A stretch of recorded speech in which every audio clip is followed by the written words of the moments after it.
I'm the chair of the Michael Foundation, founded and named after my late dad.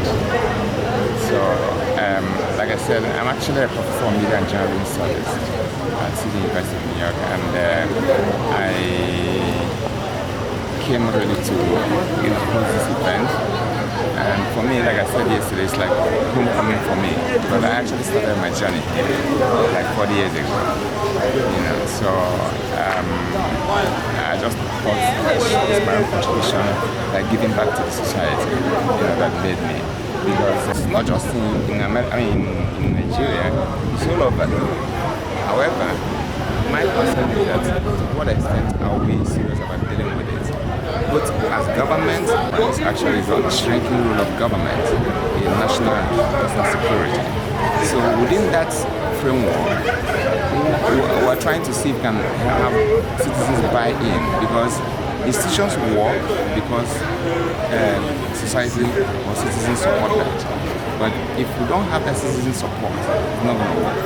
So I think that this critical problem we do have right now, we can address it. It's not beyond what we can do.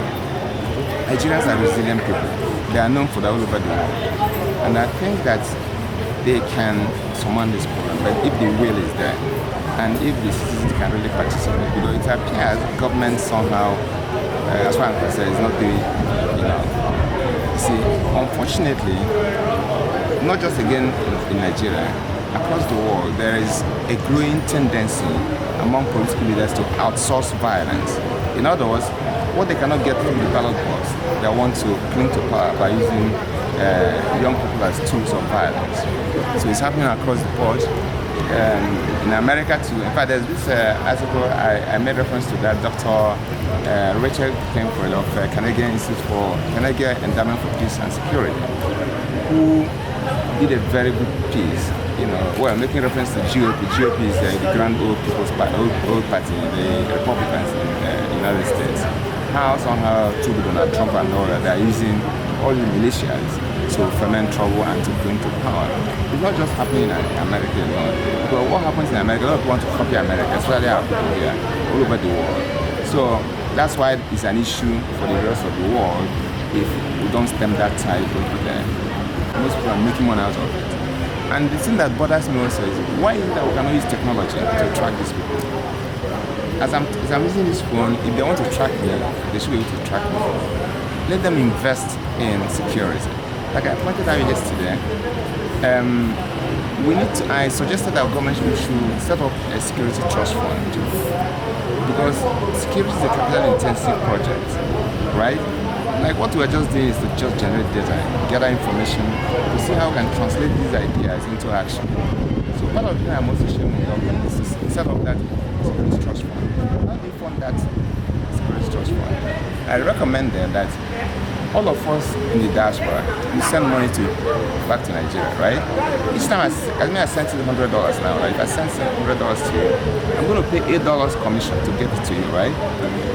Now, the government can play ball with all these money transfer organizations. Out of that $8, give us $1 out of it, and it will be dedicated to that special account. That's huge. Most of us send up to $20 billion in a year. Can you imagine if you get that money and manage it properly? That'd be huge. Actually, the person who gave me this idea is immediate past ambassador of Gabon in New York. So, but we were talking a bit about this in the African context, but I thought we could narrow it down to Nigeria. You know how much money we send here? That's huge. If we play ball with them, and now, if I send $2,000 to you now, there's this war remit. You may know about it. If I send $2,000 for you now to you, when you want to get that $2,000 from the bank will give you 10,000 naira for your first commission. And it's that war remit that is asking people to just encourage people. So if they can do that at that individual level, how can we not have government to persuade them to be getting this money and ensure that it is utilized appropriately? Because it's also in their interest that there's adequate security in the places they do business. Because if, for example, I send money to you and you cannot cash it, or you are aware that things will snatch it for you, then I won't make that transfer and they won't make that money. Remember, I paid them my own commission. Like I'm sending $2,000 and maybe I'm paying like close to $20 commission. They will still give you your own commission. So they know what they're making, you know? So if you play hardball with them, we should be able to get some money, right? So, action points, that's security trust fund. Secondly, politicians should stop using violence as a tool of political power, especially now that we're trying to get into election, all right? A lot of young people who you see here, some of them be used for that purpose. All right, or this security more seriously. Someone was telling me yesterday that there was someone who was involved in this kidnap that was combined as an MEF. And nothing happened. Can you believe that? You know, so there has to be some measure of seriousness, you know, by the government in terms of addressing these issues. It's not just a matter of talking about it. And unfortunately, some of them are not even safe. I had a meeting with Chief of Staff to the Governor the other day, and all the things he told me, yeah, we can blame inequality as the foundation for insecurity. We understand that. But then, are they exacerbating that inequality? Somebody just drew my attention. Remember, I've been here for a long time. Jimobudo, under 4 years, in a larger Anambra state, built several industries. Sunrise, Avok in Nike Lake Resort. I can name a lot of them. Tell me any industry that have been put in place to employ young people for the past 10-20 years. Think about that. It's an issue, and because these young people, why this is happening is because they're not engaged. You know, if they get a job, no one wants to be doing terrorism or kidnapping people. They're doing that. But I listened to Jonathan sometime in 2010 when he was warning people that all these money people are stealing. A time will come when some young people will come to Anokoya to give my own part. And that's what is happening. So what do you think about the security votes being given to governors? Yeah, someone asked me that question yesterday. I think it is important to have that, but it's been abused. And the amount is too much. Okay. Because I remember also, let me go back to Jim Obodo's era. I remember as a student intern, that time they took over government in 1983. I covered a water panel. Jim Obodo and Soko were jailed because of that security. And how much was it? $50,000, 50,000 naira that time, right? Today I hear there is up to 250 million to a government, and they're not utilizing it. Rather, they use it to, you know, I don't know whatever they do it use it for. But the thing is, I think it's probably misguided. You know, if I were a governor and you give me $250 million naira, right? Honestly, I can think of how to invest that positively to help young people, all right? Rather than just, and this guy, okay, all those police people that follow them, he doesn't pay them. The state pays, it's not. So where is that money going to? It's from stipend. Yeah? I understand. You know, you can't, that's the problem. So. It's a pleasure to be here today at the Enugu Security Summit. Your Excellencies, Chairman Ekwo, Commissioner Alubi, distinguished guests. I'd like to thank you and also the Michael Ekwa Foundation and the Institute of Management and Technology for having me. My lecture today will be on health security and population health in the context of COVID-19. I'm Professor Robert Schwartz at Rutgers University. I have no conflicts of interest. I am International Regional Advisor for the Royal College of Physicians of Edinburgh, Editor-in-Chief of the Journal Dermatologic Therapy, Vice President of the International Society of Dermatology, etc.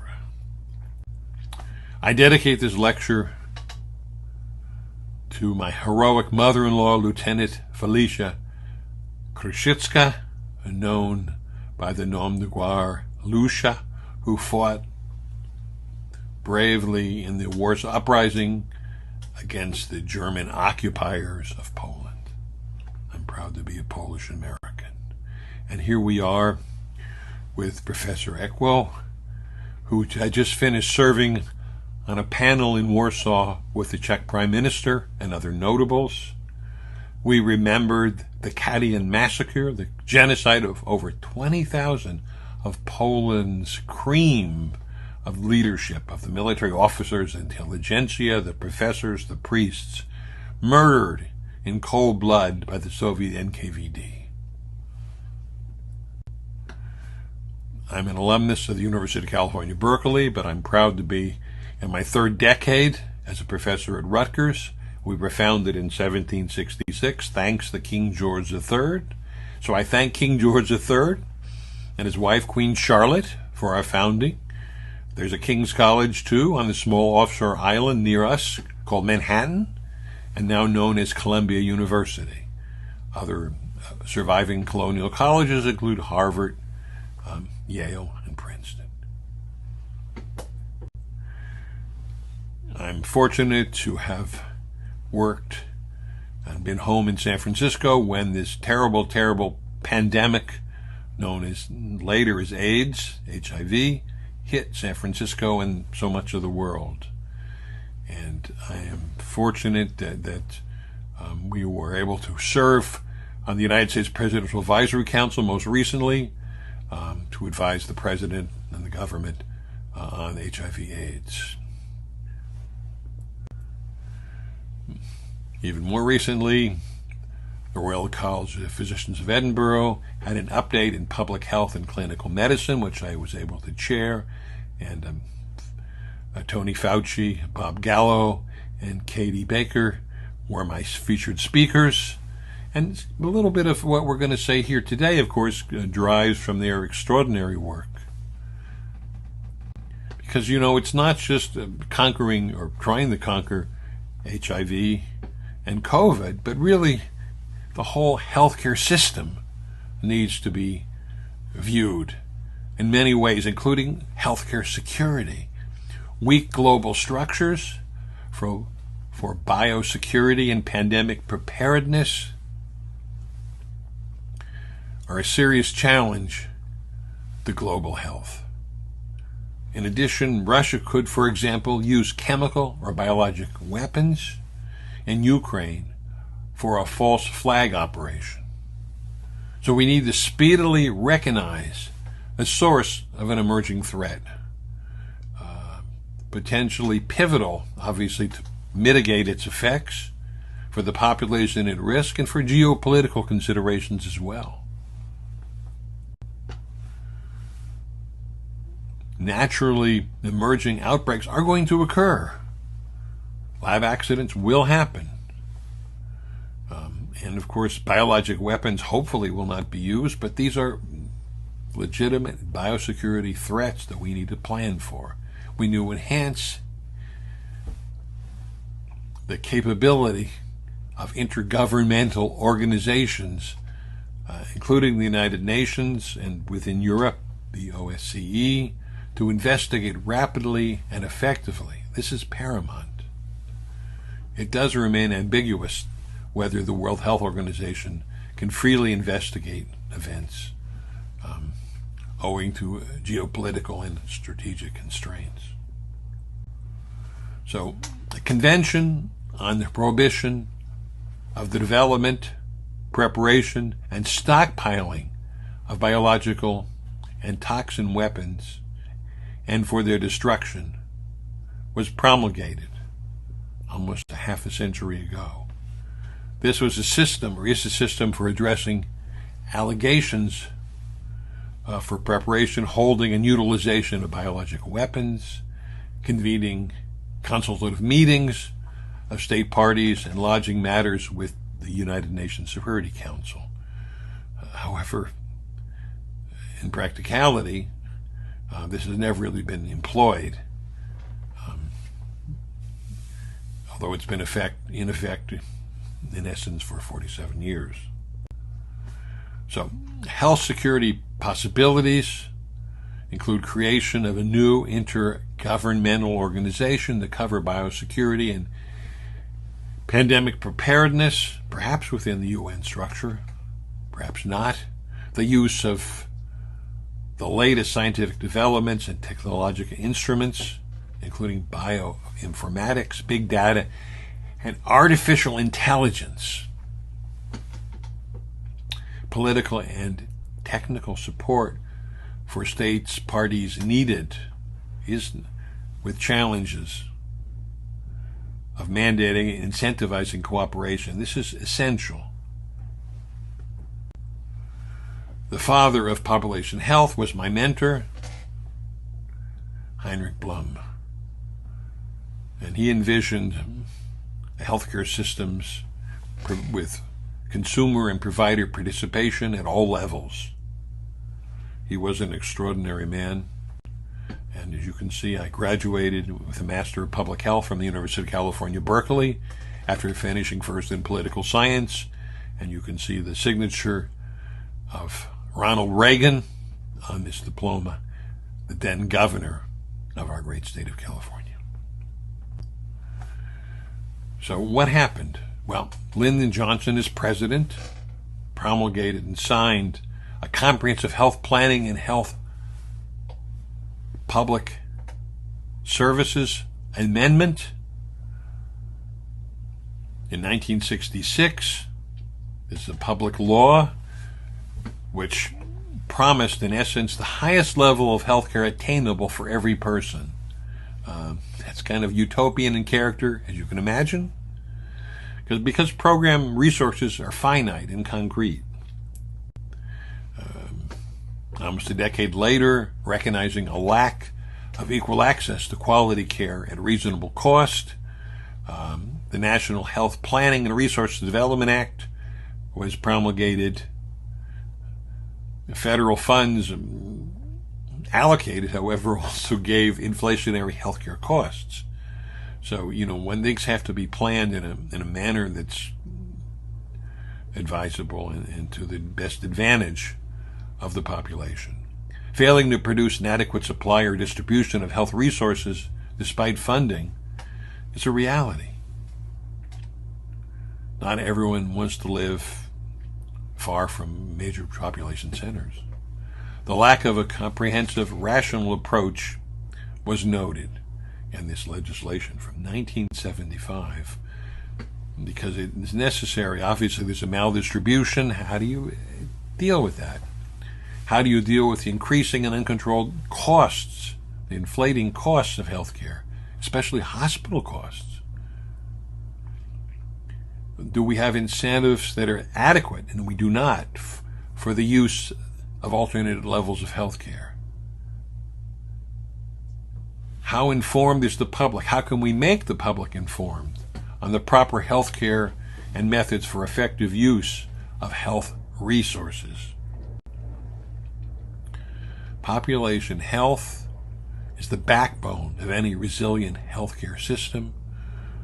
We need to improve healthcare outcomes, simultaneously mitigating risk with a value-based model that would be ideal. Identification of demographic-based disparities, high-risk patients, and gaps in the healthcare system can be enhanced by healthcare and community outreach.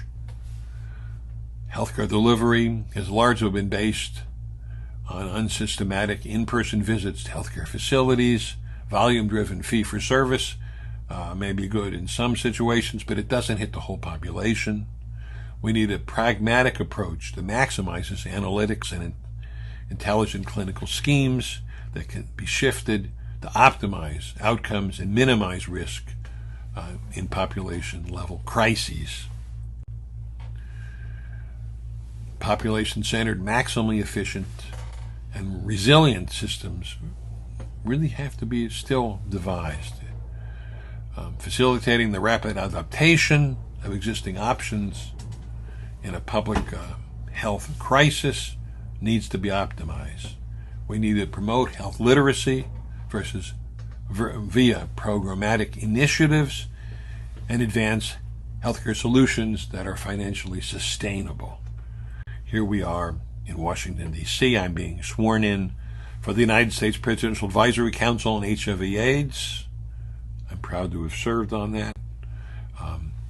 And of course, we're interested in AIDS and of course the Kaposi sarcoma. And here you can see that Nigeria, where you are, a wonderful country with tremendous resources, has an enormous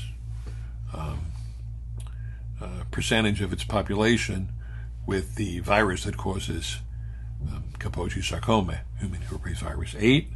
And of course, this is the Kaposi sarcoma is the AIDS-defining illness originally, and it still is an AIDS-defining illness in Nigeria and around the world. This is a paper I wrote a few years ago with colleagues from Nigeria. We published that. And we noted that the prevalence of HIV-related Kaposi sarcoma was increasing in Nigeria at that time. We hope now and we believe that with the effective use of antiretroviral therapy that it may be going down. And here we are again. These are pictures that I took from my presidential commission. And now we have a new pandemic, and the pandemic is called COVID-19. This highlights even further the weaknesses in our healthcare system. The paradigm of improving outcomes while reducing cost needs to be stressed. Existing programs and entities transform to meet new patient healthcare needs, exemplified by this new pandemic. And again, one choice would be the decreasing in-person visits and enhancing the use of telemedicine for primary care and specialty care too, which allows hospital usage for those that really need to be there. So outreach to patients at increased risk for adverse outcomes, again, is important. Older people are on more medicines, often have other comorbidities, and they need to be looked at very, very carefully. Again, health literacy is very, very important. Wellness checks can prevent preventive medicine. Has long been stressed, but needs to really be utilized. With COVID, again, we worry about long COVID. We worry about the neurologic sequelae. We worry about standardizing admissions, creating facilities specific if needed for COVID, and supporting provision of medical grade preventive equipment, protective equipment, because when a patient comes to the hospital, I mean, that's where the COVID is going to be, if it's going to be anywhere. And when to protect them, when to protect the healthcare providers. Remote options really have come into popular use, providing patients that aren't so sick with inpatient care, but that level at least, from their own residence, where they live or where they work. This prevents potential exposure to patients who can be closely monitored and also protects, I guess, healthcare workers. Patients that are really sick then can have and use and more comfortably utilize the facilities that are available. So the advantages of a remote care option, telemedicine is slowly transforming medicine. The potential to improve access is real to both general care and subspecialty care. This should be able to reduce costs and improve overall quality. And it has done so, certainly. Good examples at New York University, for example.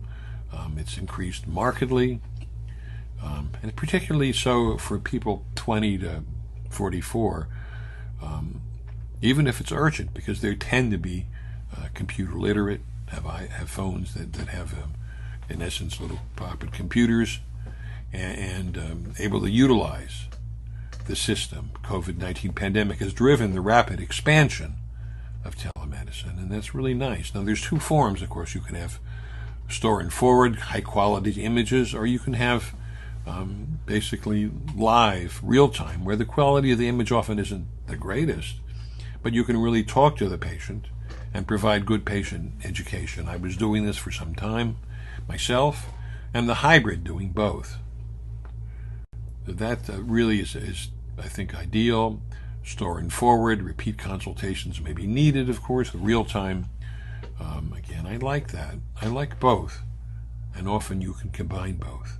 Certainly, digitally enabled care has gone mainstream in the United Kingdom and in the United States, and I think a large part around the world.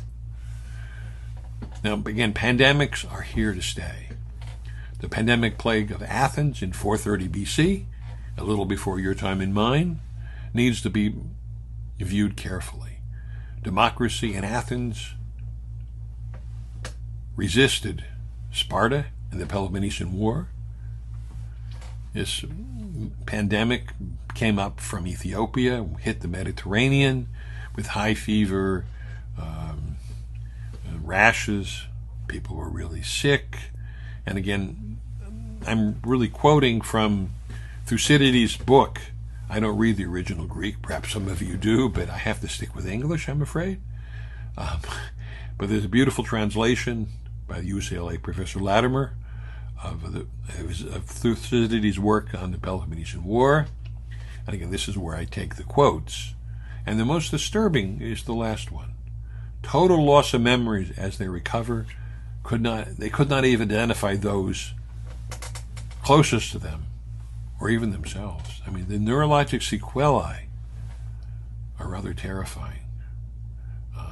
Assuming these people survived, because what happened was, in ancient Greece, these city-states would win wars by taking their agricultural, and they would take the farmland, and then the other cities they would have to surrender. But Athens was a sea power, so the farmers just went into the walled city, but the walled city then provided a lot of density in population. So a quarter of the population died of this terrible plague. Now, nobody knows what that was. Up from Kos came Hippocrates. Now, if Hippocrates couldn't figure it out, I don't think we will. To me, it looks a bit like Ebola today. It was a hemorrhagic fever of some sort. Devastating, though, that pandemic. Now, let's come from 430 BC to the present, or at least 100 years ago. We had a devastating pandemic that killed 40 to 50 million people. The Spanish flu, which did not originate in Spain, and it was absolutely, again, the worst. It also produced neurologic sequelae of considerable note, von Economos disease, including Parkinson's-like features, and when it hit the limbic system, moral imbecility. So they're terrifying neurologic findings. Now, this has come back basically every year, influenza, and it mutates. Sound familiar? In 1957-58, there was a mutation that was called the Asian flu, and it killed more than 1 million people and produced terrible neurologic sequelae, also known as the Capella syndrome. And amazingly, here we had a vaccine, finally, a brilliant vaccinologist, which picture I'll show you in a minute, got this agent 4 to 5 months ahead of when it hit America, and got a number of private companies to compete and to make vaccines, and made it happen. So when it hit America, only 1 to 2 million people died, as opposed to a lot more. And then, again, every year we have these vaccinations. And then Hong Kong flu was also very bad from 1968 to 69. And more recently, the latest influenza disaster. Well, again, we're not dealing with the level of the Spanish flu here, but we're dealing with 500,000 people worldwide who died from this H1N1 flu. So pandemics are here to stay, as we're stressing. A pandemic, of course, is an epidemic occurring worldwide, crossing international boundaries, and usually affecting a large number of people. Often it's a new pathogen, or one where there's limited or no immunity, as in a mutation. This which produces serious illness and is able to spread efficiently person to person. Again, my paper, Professor Rajendra Kapila, the nephew of the famous Professor Kapila, General Kapila, who did the neurologic basic work from that pandemic I referred to a minute ago. And he actually died of COVID, despite being fully vaccinated. So the 21st century pandemic profile: increased global population, more urbanization, enhanced international travel, lots of old people with chronic diseases, a perfect setup for a pandemic with not good outcomes. Again, the Spanish flu and its neurologic sequelae, including Vanacano's disease and moral imbecility in the limbic system, and then the Asian flu with the Capilla syndrome, post-influenza hepatic and neurologic disease are noteworthy. Again, I quoted his original article, Vanacano in German, Professor Capilla's original article in the British Medical Journal. You may note Dr. Walter's article, and also Hilleman. This is the famous man who produced so many vaccines and produced that first effective vaccine against the Asian influenza, which saved so many lives. So here we are, in case you were in heaven. This is Baron von Economo. This is the legendary vaccinologist who should be as famous as Salk and Sabin for polio vaccines, but it was not a self-promoter. This is the man, Maurice Hilleman, from the American Midwest, heroic vaccinologist at Walter Reed Institute. And of course, this is Lieutenant General at C.C. Capilla, Order of the British Empire, the Surgeon General of India, who did pioneering work. Now, there's more than just influenza viruses. There's other RNA viruses, specifically coronaviruses. 7 are of note to us. 4 produce the common cold, or something akin to that, and they've been around for hundreds of years, and these 3 new ones, however, have become a problem. I remember flying to Beijing in 2003, and they took my temperature, put a little gizmo to my head, and I thought it was very funny. It wasn't funny, of course, but at least this didn't kill a lot of people, nor did the second coronavirus outbreak with the Middle Eastern respiratory virus, where actually we were in Kuwait playing with camels. It was the camel virus, but thank gosh it didn't go across the border from Saudi Arabia to Kuwait. It's terrible. This is a frightening coronavirus, the MERS. And then of course this latest one. Actually, I was in Indochina in late December 2019, and thank gosh my wife had me come back from Laos through Taipei, where there was not a problem, and rather than through central China. And in fact, when I got home, Professor Capilla was taking care of a professor's daughter who had been in China and had terrible pneumonia. We didn't know what COVID was then. She did survive the patient. And in any case, you all know the history now, how it became worldwide, and of course they were fighting from both parties. These are 2 American professors, and professors, well, they're professors, but also they're senators, United States senators from each of the 2 major parties that are working hard.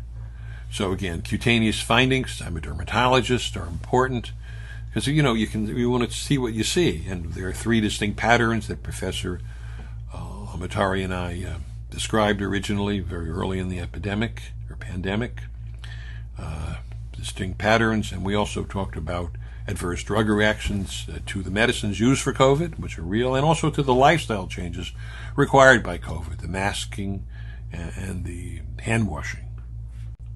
So here we are, again, blisters associated with COVID-19. Sometimes you'll have hematologic problems and COVID-19. This mask may produce acne, may make acne worse, may produce a dermatitis from a reaction to the masks or washing your hands a lot. Also, you can see this is a hand dermatitis, and this is actually an infection with a bacteria called Pseudomonas that gives the green nail. Again, a considerable concern or potential concern. And again, the medicines, acne-like or eruption, can be from actually vitamin B12, which was very popular originally with COVID. You may have a specific drug eruption as a result of hydroxychloroquine. That was quite popular early on with COVID too, as well as other drug eruptions too. So here we are with the pustules and the plaques with that specific eruption. Generalized pustular figurative erythema. And of course, how do you deal with so many patients who are immunosuppressed? How do we treat them? How do we even get them their medicines? And are the medicines for COVID, how do you handle that in COVID patients? A real challenge. Again, how do you prevent it? Can we use nasal prevention? That's Professor Rushik's idea, and others too, I'm sure. Is there a medicine we can use? Clinical trials are really pivotal. We need those. So everyone has theories. We had a theory about, as you can see here, but again, it has to be proven. And that's what we stress too. It has to go through clinical trials. Now, not only did we worry very, very much about infections with COVID, but co-infections. We worry about comorbidities. These are very important. If I have heart attack, stroke, then how much at risk am I? Also, you should know that there's a global epidemic going on even before COVID began with a rather frightening fungus called Candida auris. Now, this isn't the common candida you think of infecting women, for example, in the private areas.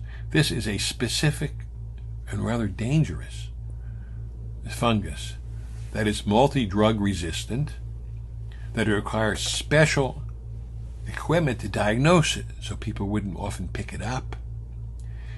It spreads rapidly from fomites on tablecloths, on medical instruments. It is a real threat in the hospital. It is a so-called nosocomial threat, a threat in the hospital, and it's a killer. It's a killer in the intensive care unit. Obviously, not just this, which is running rampant around the world, but also we worry about seasonal flu, influenza, which, again, 100 years ago was the biggest killer in the Spanish flu. Now you can get both, and that's what we worry about, co-infections, comorbidities and co-infections. And particularly COVID patients in the ICU, in the intensive care unit, are susceptible, again, to Candida auris, and also we worry about aspergillosis. That's another serious fungal infection that is threatening as well. And of course, you can see Professor Capilla and I described cutaneous manifestations of a 21st century worldwide fungal epidemic, possibly complicating the COVID-19 pandemic to jointly threaten mankind. And we believe that's still the case. So here we are, two University of California, Berkeley alumni, one of whom is very, very, very famous because he founded Apple Computer. He founded with Steve Jobs. This is Steve Wozniak. And let me say to you, as I finish up, that this is the Woz, he was called Steve Wozniak. Think different. We need to think different about healthcare. We need to move march forward, and I think Nigeria is doing just that. And we're all working together. So thank you very much for having me. I'm very grateful and to be on this program. Thank you again.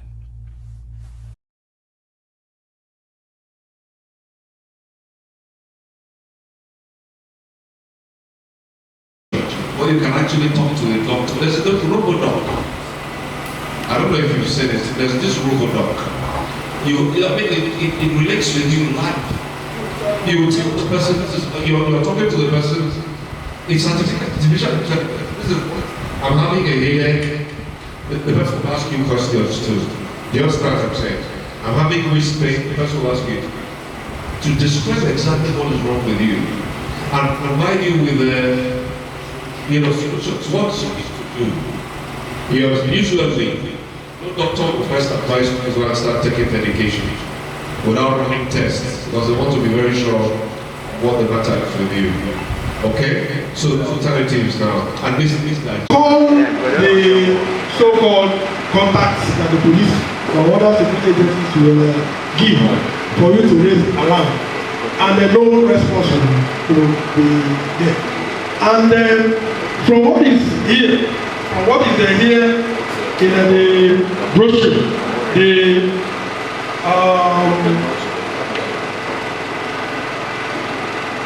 information provided for these issues. It says one of the things here is that how can we state security outfit, or how can state security outfits better coordinate the sharing information,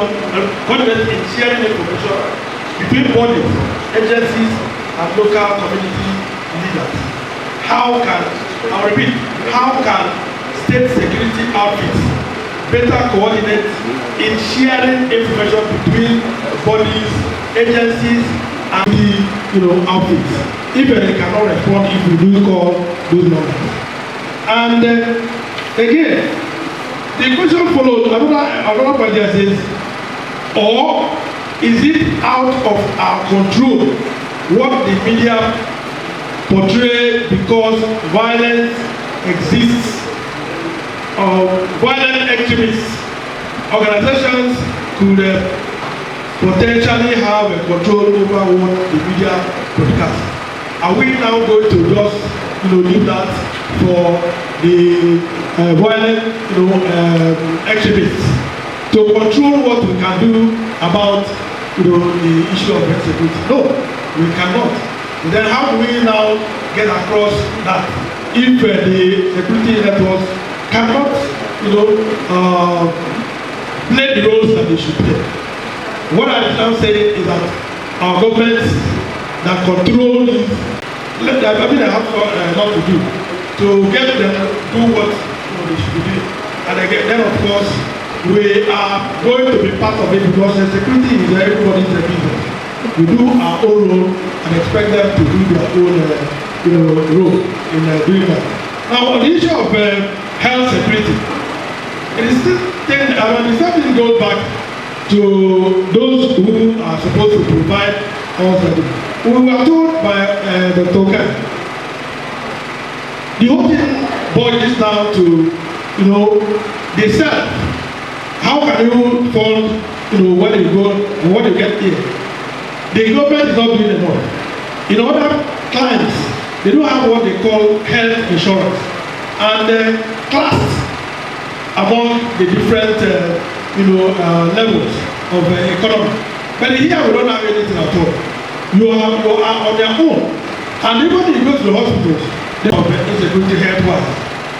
Because if you don't have the resources to take care of yourself, you are left to suffer the consequences of health illness.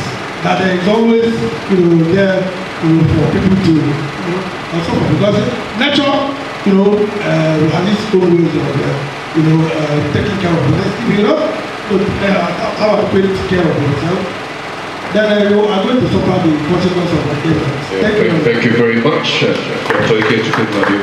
Today's program has shown clearly that we are all students because we keep learning, and we began to learn. Today we are hearing about telemedicine, showing that we as a country we are so backward, and that a lot needs to be done. Everybody knows that information is power, particularly in the hands of those who know what to do with it. Information is not just power, it's also a resource. And now we have been taught about health security. Health is wealth, they normally say, and a healthy nation is a wealthy nation. From what we have seen today, it is very, very clear that a lot needs to be done by those that are making policy decisions in our country regarding so many things. The world is now being driven by technology. And that is why we are all worried. Because in our country, people are talking about how to make life better. But here life is becoming increasingly unbearable. Life is becoming worthless in Nigeria because it is just about doom and gloom. Every day we wake up, we keep hearing things that sadden us the more, rather than somebody you know is no more alive or has been kidnapped. So for me, I came in late and it's only yesterday I began to hear about the Internet of Things from my friend of many years, many decades, Professor Uchennebu. So, for me, I thought at the time I was talking to the woman near me, I said, some of these terms are beginning to sound so new, so novel. I believe that a lot needs to be done regarding the issue of security of society, the use of information technology. And that is exactly why, when we're talking about information security, it means that we need to be very smart, because now you can lose your life saving if you're not security conscious in terms of how to use the information, how to safeguard your pins, how to ensure that people who attack websites. Many years ago, some people made me to lose my Facebook account.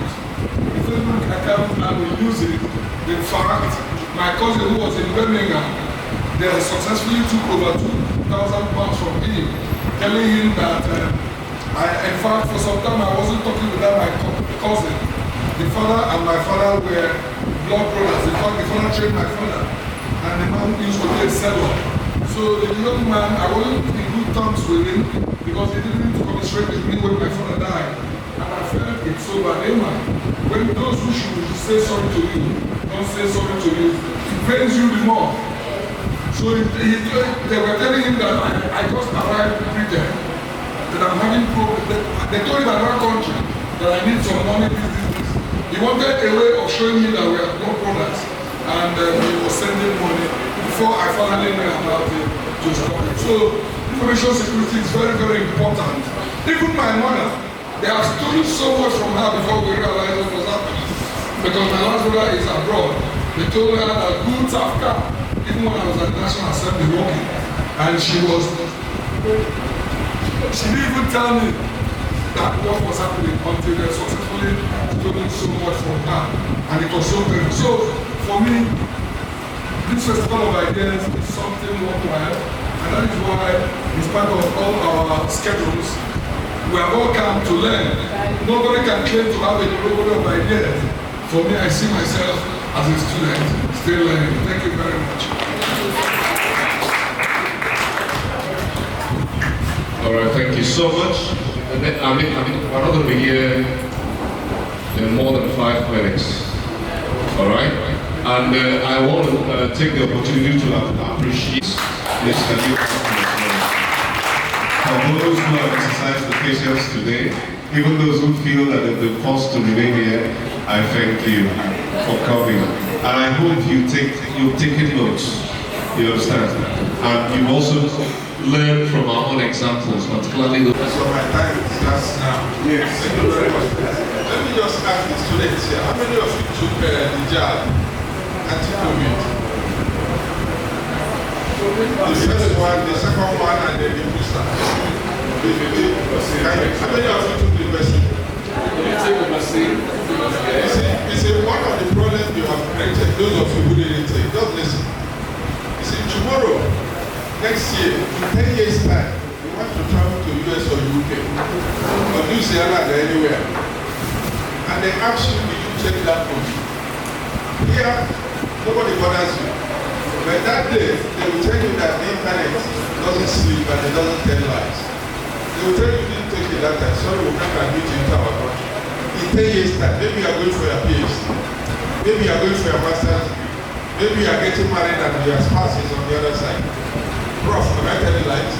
So that's the danger you have created for yourself regarding the, what you call health security. So it's good you key to it. If you have not, you better go and do it. Otherwise, you are jeopardizing your future. Did you hear what I said? Yes, sir. You are jeopardizing your future. I was embarrassed the day, it was a long time ago, I think the first time I stepped in Dubai. They were no longer doing fingerprint.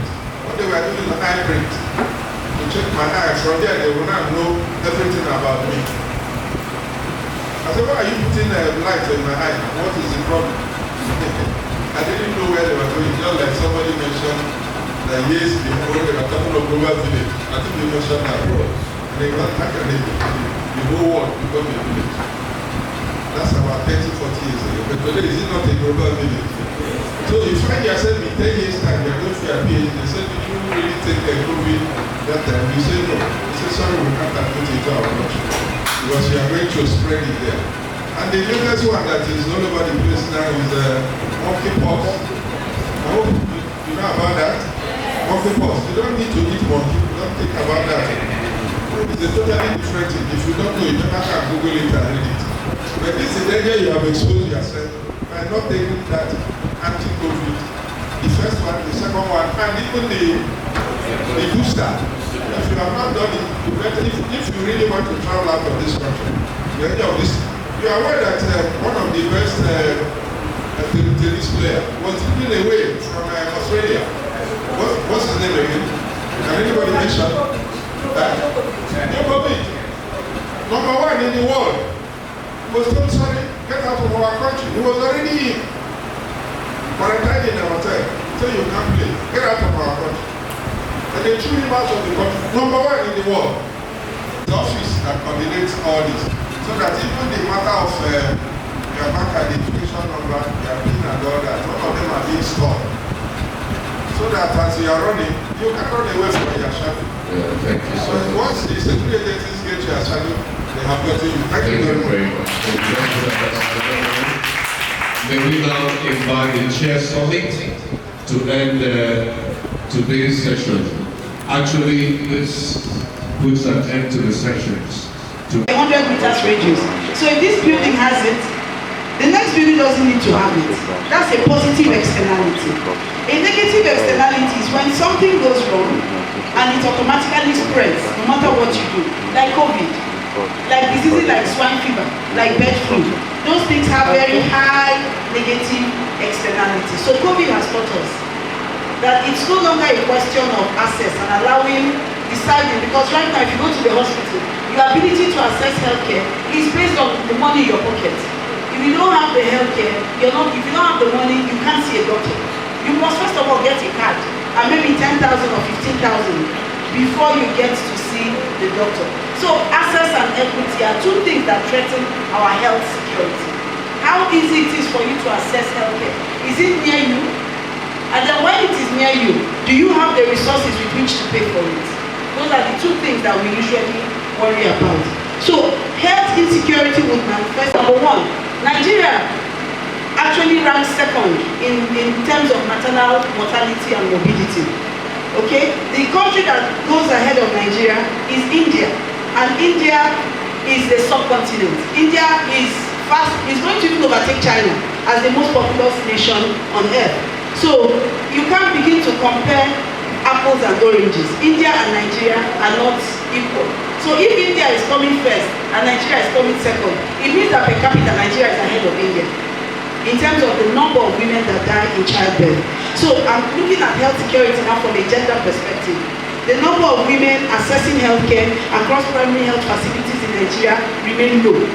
Healthcare facilities are assessed in Nigeria on 3 levels. We have the primary healthcare. Like if you go to Asata, there are about 4 health centers. That's primary healthcare. Then the secondary health centers, we have body clinic. Then tertiary, we talk about the teaching hospital. How many people are able to go to the health center? You pay for tissue. You pay 1,500 for the tertiary institution health insurance scheme. How many of you here have bothered to go to the health clinic when you're ill? Do you know that when you pay that 1,500, it automatically confers on you for that 1 year access to healthcare? Of course, you're not going to go and get braces. You're not going to go and get designer glasses. But if you're ill, you're provided, you're made health secure by paying that 1,500. Are you aware of that? Have you bothered to access that healthcare? When we go there, when we check the usage of the facility, it is still underutilized. So you pay that little amount, and you still prefer to go to the chemist to get your healthcare. You prefer to go to the pharmacies. We check those details, and we're seeing that there's still gross underutilization. So when we question access and equity, the issue is, are we utilizing it sufficiently? For us, we don't even have to have health insurance. I don't have health insurance. If I become ill now, it's out of pocket expenditure, what we call OOP. There's nobody who is going to pay for me. I have to pay for myself. It's not subsidized.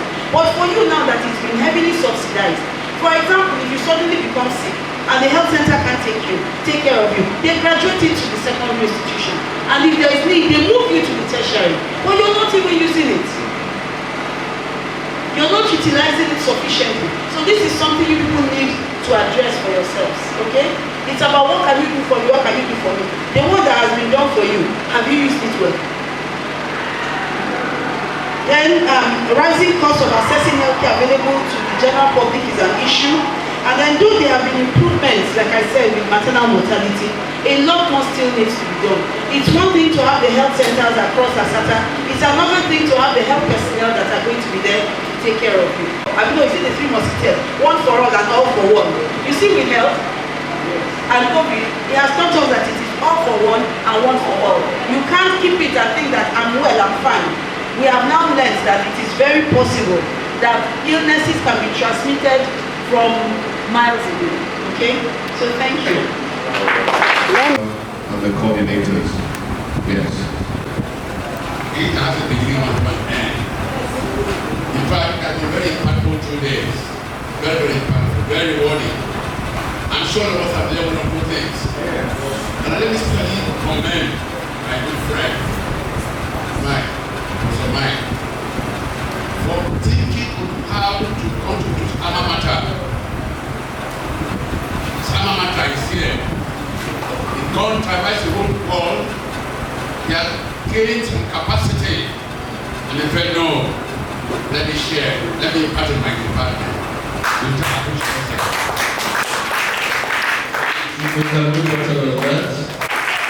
In this room now, we enjoy free oxygen from God. How much are we paying? Capacity.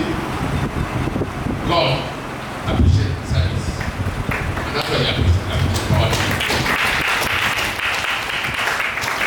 Let me thank all of you.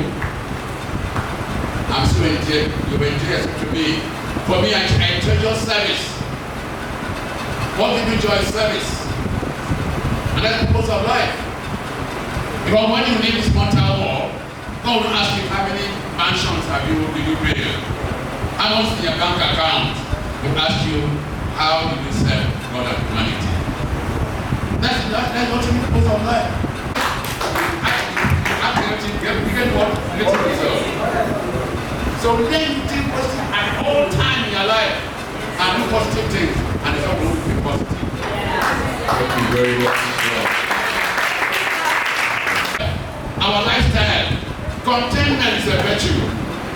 Contentment. Be happy with God. Gratitude is a virtue. No, so why am I doing this? No. Be grateful to God and work hard. Work hard and be spiritual. Be close to your God. Be close to God. You don't go to the church and say hallelujah or pray and so forth. What those things that you do that attract God's pleasure in your life, that's closer to God. Those things that attract God's pleasure, that want to give you bounties, that's what you do. Nobody's going to the church, just to the mosque, but those things, the lesson of life will live, that would attract God's pleasure in your life. So please, let me thank all of you in a very rewarding 2 sections. Like that I can say. And I'm happy that I'm part of this program. And I'm part of us are living here much better informed. I want to not just leave this to yourself. Impact it. Act it. Turn it into action. Knowledge, you know what is wisdom? Wisdom is acquisition of knowledge. It becomes wisdom. If you have a knowledge you don't apply it, so no, it's no value. So apply this knowledge and it becomes an act of wisdom. And your life is better. Once again, we thank you all for your contribution. And we have no other person to take it but the chair of the Michael Eko Foundation. So he will be giving us the vote of thanks. Let's start for him once more. Listen, you guys don't have any people from the way. When I used to work in Nigeria, I know when it's testing, we have first level, all the days, and children have a bedroom boys. So, let me just say thank you, really. Both the IMT and all the organizations, and my friend, sisters of me. When I was in the area, I was a reporter, and we used to have easy access. I'm not sure we'll be able to replicate. I don't know what has happened to many years now, but those days, you know, it made life very easy for us. You know, you had access to get all information. Yeah, I really cannot forget that. I'm sure you all remember MEF will be here to say that when we were doing manager politics those days, they are all high etc. You know that. So I will not forget all those days. I just want to talk something briefly on the tournament. So fast forward to March of 2020, the whole world was shut down, right? You know, all the medication, all the doctor visits from my house, the therapy was through the internet. So the therapist is staying in my house or his house, and I had a video and he would tell me what to do. That's how for all the whole period. Alright? Today, even, for example, I can check if I do this, I have something in my hand, I do like this. It tells me my sugar level. I don't want to see this right now. Right? So you can call me to say, oh, you're doing what or you're not doing what. That's why you still come here. So that you don't have to go to the hospital, you can talk to me and tell you what to do and what to do. So that's about that. So let me also thank the students. Actually, today, to what I was said in terms of that we all started like that. I have one of the points too, or what I know of years I ended up doing here in 19. This is the purpose of human college. A very big institution in New York.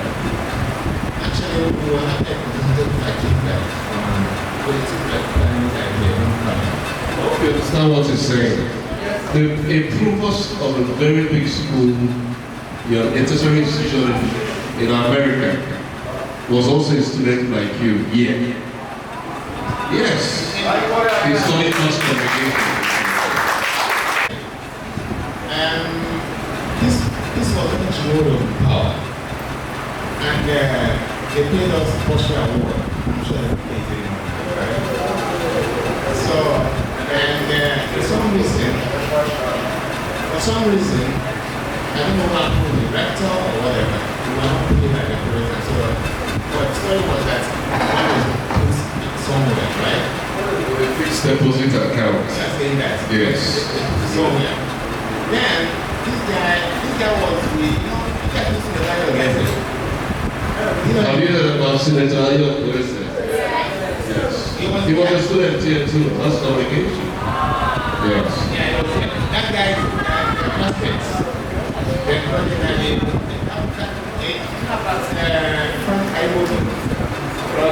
Frank Google is the publisher of Business Day newspaper. Do you know Business Day? Have you seen it before? It was here too. This guy was the editor-in-chief of Forum. There's a newspaper published there. Do you know Forum newspaper published by the Department of Mass Communication? Yes. So this guy had a school, he was editor-in-chief of Forum. So the published from the account department, something here and there, and he published Forum about how money, that's what he led to the resignation of the director. That was investigative journalism. There was no banner in that story. However, he was the editor-in-chief for the editor-in-chief. It's a very school. So I'm just trying to tell you the power it possesses, right? And the future that you can grab if you are serious. But this is a serious school, and the pedigree is still there. So finally, let me thank everyone here, especially the senator. I think we have an internship, we don't have that conversation, but it's not something developed. I had a Zoom meeting 2 days ago with Global Communication Department of the United Nations. It was a scheduled Zoom meeting. And we were talking about them, and now somebody that was not going very well. So they thought I was, so I said, I'm in Nigeria. So, and we're talking about to help African youths that we are doing this program with. So can we make this place a setup for that particular project? And that person is going to show the idea of the leadership. Everyone here, especially the senator. Internship. You were supposed to speak about it. I think, okay, about the internship, I'm going to have that conversation, but it's something developed. I had a Zoom meeting and we were expecting our page, and I wanted to know why I was. Somehow the thing was not going very well. So they thought I was, I said, I'm in Nigeria. So, and we were talking about how to help African youths. That we are doing this program with this. So can we make this place a setup for that particular project? I'm going to show you the idea. Because they also want a student where they can bring some students to do internship over there. Yes. So, and it's something I like doing. It's actually there's a project because some of us we set up more consultant for international education and development. Part of it is just to help students here and faculty as well. Things like joint faculty research, student exchange programs and all that kind of stuff. So when they told me this today, they were like shocked. I said, oh my God, this is what I've been thinking about. So that's why I said I wouldn't have that conversation. But it's still something that is evolving. Alright, so I don't know where you're going, but I can assure you that I'm thankful for helping the students. So I was just thanking the senator really. Senator Nora, who is well, he's a professor actually, it's combining things. Actually, she was actually, we spoke in person, and she was actually supposed to be on something developed in the Senate that made her to send a representative. Please convey my special thanks to her. And you see, the funny thing when we have this conversation, I'm going to reveal that. Do you know, as highly placed as she is, she was attacked by some people. That was surprising. Well, honestly, so I even told her that if I was a speechwriter, I'm going to talk about how nobody is free in this country. So she told me her story and I couldn't believe that. So if she was here, I'm sure she would share that experience better and I'll keep it to another day. But she didn't tell me to tell people this, but I was trying to bring it up in the context of our conversation that no one is free. We have to do it collective. That's why part of this proposition is about how to get citizen buy into this problem. Because institutions work because of citizens. You're looking for government, we are the government. We are the government. You see this story they talk about power belongs to the people. That is true. It's not just theory. If you decide to bring down any government, move the mass, they can kill a lot of people, they can't kill everyone. So at the end of the day, the repositories of power are people. So we have to really work collectively to get this thing done. So please convey my special thanks to the Senator, the AIG himself. I'd also like to come from him.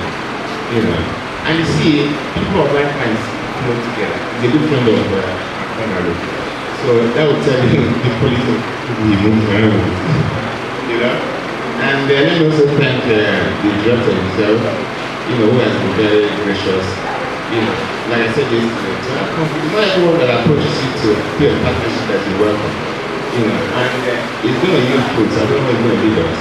Because we tend to make this a summer event. Every summer we have to do things. Alright? And Dr. Okahatsu, I'm sure we'll have other things too.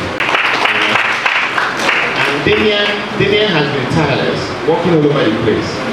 He does, I think it might happen when you guys will put this place very well. And you guys have someone who writes grants for you.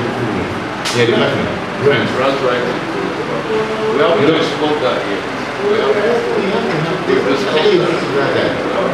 I can assure you that after all these tech companies will come, that's how this is free. There are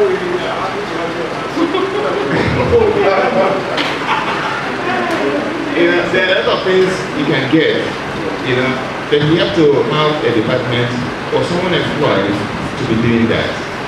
We will talk about that more. Let me also thank the Department of State Services. You know, they are here, but you don't know them. They've been very patient. Yeah, so I really want to thank them. It's part of their training. They've been very patient. They've been here since yesterday morning. Only the chose. Yeah. You know, so they come incognito. I used to really, relate to them so well. So I thank you guys. I'm hopefully going to see your director maybe sometime next week. I need to have audience with him to share some thoughts. I also want to thank all these women who came from rural areas to share some comments with us. Let me also thank Cecilia herself, who also mobilized them. Thank you so much. I'm going to thank Mrs. Keller, but I'm sure she's going to come and do the closing prayers so that we can wrap up the day. And let me also thank Nkiru also investing her time and everything. She really puts a lot into this project. Together with the core members who are also serving under this foundation. They've been very phenomenal. I want to thank everyone. And even Kansi has also been doing her. And even the panelists that are not here. Yes, absolutely. So I really want to thank everyone on nature, all the people who participated. Because it was very stimulating and one of them a lot of ideas to strategize. And of course my friend what works in Radio Nigeria, thank you so much. I really appreciate everyone. Thank you so much. And the coordinator needs to be thanked. I'm still coming. They say, because Shakespeare says that what touches us from then should last service. So that's why I'm keeping you, for the last person. So Trudy has been very wonderful. At some point she became my taxi driver. Because one time my driver disappeared and he is getting all over the place. He said, don't worry. He took me to all the radio stations. And much as I do in the request, a lot of places have changed. He is the one who directed me, take this way, go this way. And he has a solution provider. He has a solution for any problem. Sometimes, I don't know how you keep on the phone number. You read one. Honestly, I'm sure, to be honest with you, I'm not kidding. I don't know why you're judging me. But for him, this would have pulled us, to be honest, And even from the US, I was coordinating with him, all the big boss in the city, he put them, So how would I have to put up any billboard? All my guys I know, all of that. But he knows the current people. So I really thank you very profusely. Thank you so much. Yeah, thank you so much, Professor in Arts and the Department of Mass Communication, and of course of the Institute of Management and Technology. I also want to thank Professor Uchenna Eko, the chair of the Michael Eko Foundation, for partnering with this school, with our department, and with this institution to organize and host the Michael Eko Foundation Ideas Festival, which is tagged, what is it tagged? Enugu Peace and Security Summit. Thank you very, very much. May the Lord continue to strengthen you. But the next time we see you, you're going to be stronger than you are now. And we'll be organizing this thing. The Lord shall keep us all alive. And all the resolutions we have been able to, reach here, all the ideas that we've been able to generate from this conference, it shall yield dividends. The policy, or rather, the documents that shall come out of this event shall not just be thrown away. See, in Nigeria and Enugu that will experience better security in all ramifications. That is in the area of economic security, financial security, health security, what other areas of security, information security. We will see policies that will not just be policies, but policies that will be appropriately translated. They will be executed, implemented, and of course evaluated, and we will see better security in this nation. Please, I'd like us to just stand up and give a standing ovation to to Professor Uchenna. He is not a joke. He is not a rich man. I'm just quoting him.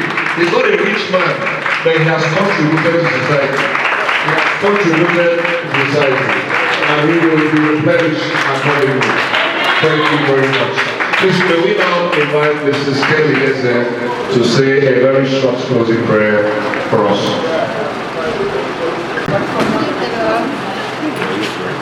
Good evening, everybody. Please, let me just use this opportunity to introduce myself. I am Mrs. Keleze O.C. Ni Eko. I am the last child of late wife Eko. This is my big brother, Professor Eko. I want to thank him so much. He just did. In fact, it's too much. He's somebody that whatever he wants to do, he follows it, and he's so determined. I'm a tutorial staff with Federal Government College here in Economics Department, okay? So that's just meanwhile, my other sister in Lagos, she couldn't make it. She's the assistant officer in Lagos, the deputy director over there. So she couldn't just make it. She should greet everybody. She said that person that she really appreciates everyone. Thank you so much. So let us just pray in Jesus' name. In the most wonderful name of Jesus. Ancient of days, we want to thank you. We want to appreciate you once again because you are a wonderful Father. There is none like you. You have done it again. Since yesterday, you've been with us. Thank you for being with us.